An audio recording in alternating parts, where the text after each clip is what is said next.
Afundada há 82 anos, a embarcação causou terror a navios mercantes aliados. Mas seu capitão, que não era nazista, tentava salvar todo mundo da tripulação inimiga. A 7 quilômetros da costa do Uruguai, no Rio da Prata, jaz o esqueleto do encouraçado Graf Spee, um dos orgulhos da marinha de Hitler, afundado não por torpedos inimigos, mas por ordem de seu capitão. Antes de encontrar seu destino nas profundezas, a embarcação protagonizou a última batalha naval à moda antiga da história, um duelo entre navios, baseado na habilidade e astúcia de seus comandantes, sem o uso de força aérea, submarinos ou radares. Isso aconteceu nos últimos meses de 1939. A Batalha do Rio da Prata foi o único combate da Segunda Guerra na América do Sul. A odisseia do Graf Spee encerrou uma era na história das guerras marítimas. Meses mais tarde, novas tecnologias revolucionariam as batalhas navais, pondo fim aos duelos entre marujos. O protagonista dessa história era um sujeito que parece saído das páginas de um romance de aventuras, o capitão Hans Langsdorff. Ele conduziu o Graf Spee em uma jornada secreta por 2 oceanos. Descrito até por seus inimigos como um cavalheiro, era bem diferente da ideia que se tem de um oficial nazista. Em vez de trucidar prisioneiros, preferia lhes oferecer charutos, bebidas e banhos de sol. Antes de afundar um navio, Langsdorff preferia apertar a mão do capitão adversário e pedir desculpas, com a mais extrema e meticulosa cortesia. Seu navio foi ao mar dias antes do início da Segunda Guerra. Em 20 de agosto, o Graf Spee partiu de Wilhelmshaven, na Alemanha, com 1,2 mil homens, encarregado de uma missão secreta. O objetivo era estrangular as linhas de comércio da Inglaterra no Atlântico Sul. Para isso, devia afundar navios mercantes nos mares do Brasil, Uruguai e Argentina, evitando entrar em conflito com armadas inimigas. Ou seja, devia agir como um navio fantasma, aparecendo do nada e sumindo com idêntica rapidez, para ressurgir a várias milhas de distância. O Graf Spee foi considerado o navio ideal para a tarefa. Segundo a propaganda alemã, era mais forte que o mais veloz que o mais forte. O Bismarck, maior navio da armada de Hitler, tinha 250 metros de comprimento. Com 185 metros, o Graf Spee era o mais avançado e bem equipado dos encouraçados de bolso. O apelido era referência a seu tamanho e agilidade.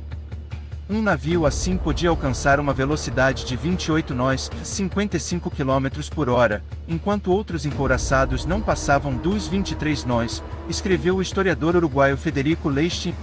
Os encouraçados de bolso foram os primeiros a usar diesel como combustível e navegavam mais de 8.000 milhas marítimas sem abastecer, 3 vezes mais do que um encouraçado comum, continuou o historiador.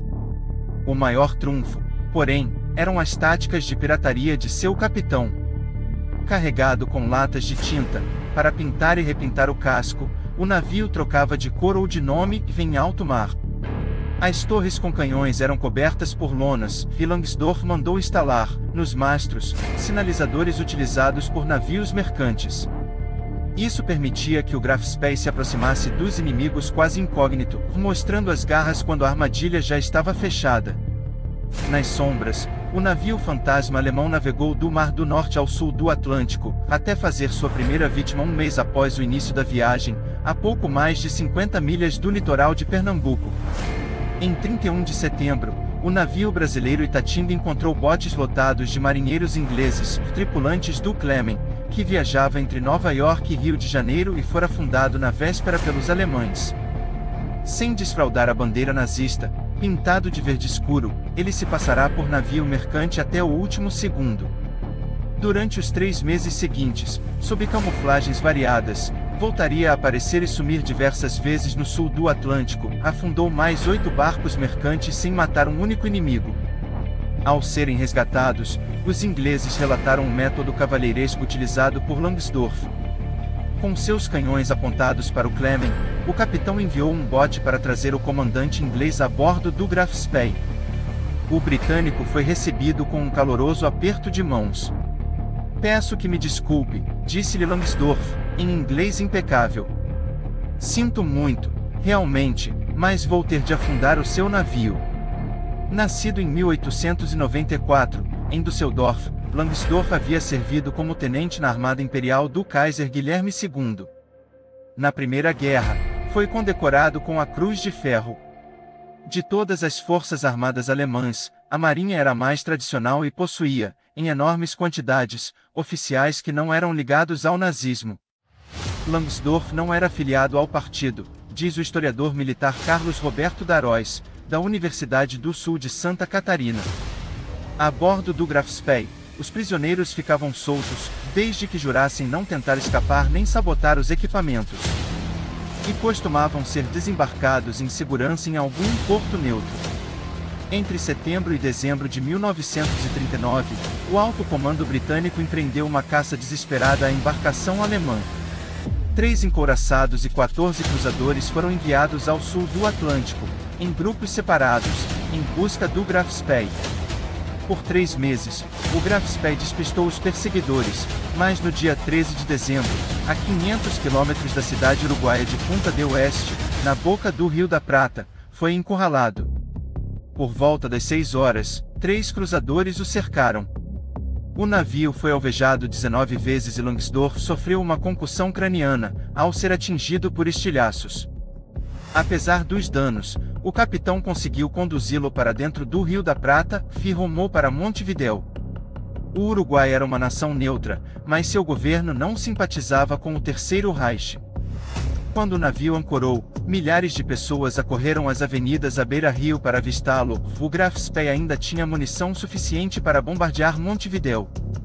Apesar do receio, o governo do Uruguai anunciou que concederia apenas 72 horas para que os alemães consertassem os danos no casco e enterrassem os 37 mortos na batalha contra os ingleses.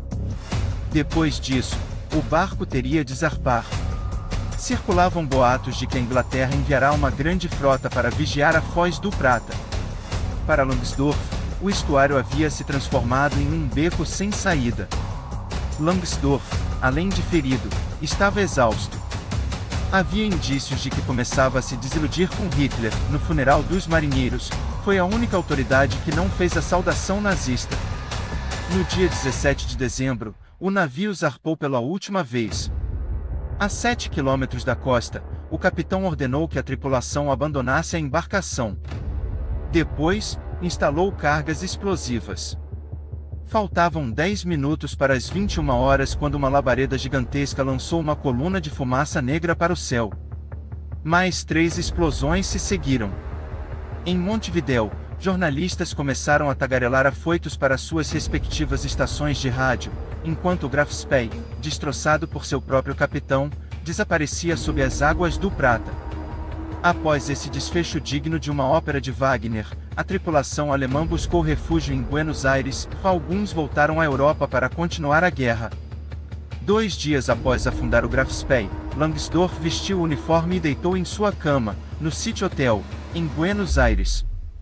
Enrolou-se em uma bandeira, não a suástica nazista, mas a Cruz Negra, insígnia da antiga frota de alto mar da Alemanha Imperial. Então, deu um tiro na cabeça com sua pistola Mauser 7.65.